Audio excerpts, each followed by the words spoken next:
interesting. Do you find it easier to talk to, given your background, do you find it easier to talk to CMOs or CEOs? CEO is very natural. In fact, what I tell my teams is that it's a very complementary relationship. And when I came in new, I asked for the top 50 CMOs in my company to meet. And for the first 60 days, I got no names because people thought he'll forget or perhaps avoid it because he wants to go alone for the meeting. He doesn't want to go with 8 or 10 people. And I go for all meetings one-to-one because that's when you have a genuine discussion. That's when you know what is going wrong or right. But I've generally seen that I can talk to both. But my relationships over the past have been CEO related more than CMO related. We know, the Japanese way of functioning is very different from the Americans or the French or the English.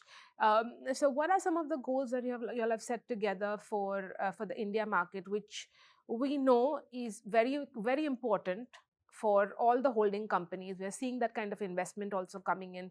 We're seeing, visits by global leadership to India. For Tokyo, where does India stand? And what's the vision that you've set together with them? So the last 1.5 years was establishing trust with Japan, and which was a little shaky, I would say, shaky. in the 2020-22 period. Our global CEO, Igarashi-san, was among the first visitors in October 23. And that's where the whole journey around the operating model started. And then we had our global CFO, our Japan CEO, and Japan's one of our most successful markets, and they are now supporting us in a lot of new initiatives coming into India, Sano-san coming to India.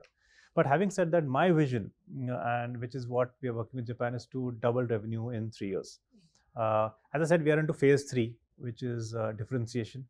Differentiation in the new areas of business. And the new areas of business very clearly are entertainment, gaming and sports. It's retail media. Right. It is our Dentsu Good, which is a sustainability brand.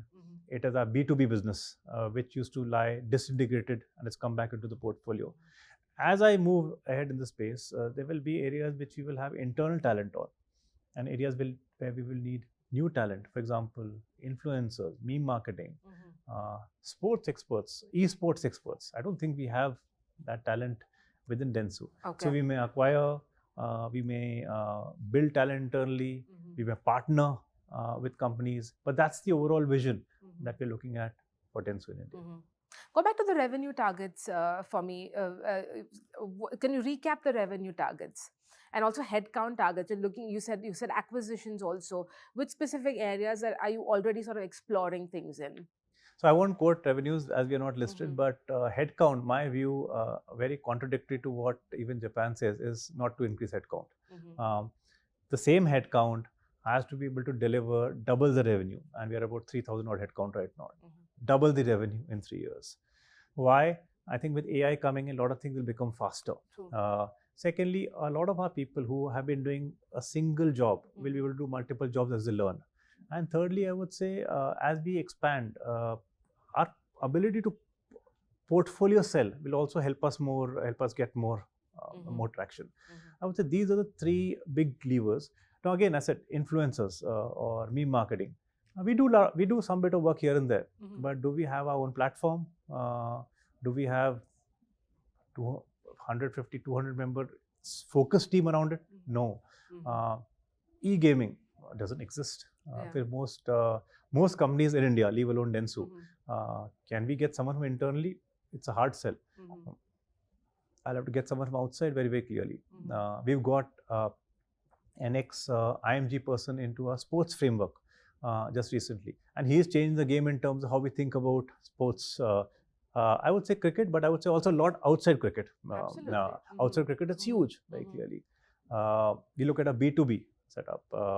Very clearly, there's some consulting people who can do a better job than a lot of the people here. So we've got some consulting people in. Retail media, we've got tie-ups with quite a few tie-ups in India. And we have an ex-Amazon person who's leading the service for us in India. So we're trying to mix and match. And at least the philosophy in Dentsu has been that no one can be a specialist in everything else. So let your colleague teach you something and take it in a positive way rather than saying that I knew everything which is going right. Yeah. Your competitors, rivals who have been growing faster and who have that buying power right now, whether it's WPP or Publicis or Havas right now. But so is that the strategy? You're you're not sticking to buying power right now, media buying power. You're just expanding the portfolio. So buying power is rapidly diminishing, I would say. Mhm. And over the next 2 years, I believe that it's going to be a leveler. It's going to be table stakes because things will get programmatic. Uh, it'll not be as easy for the traditional companies to maintain that delta on Right. buying power. So I think that's given, and I'm not saying we're not going after it, but I don't think we can put long-term bets on buying power. It's about being more effective. That's a trick very clearly. It's about integrating marketing and technology together. That's what our philosophy always has been about. So yes, to your question, it's about differentiation, but we're not ignoring buying power. I think we've not. I don't think we lost pitches in the last year and a half because of buying power.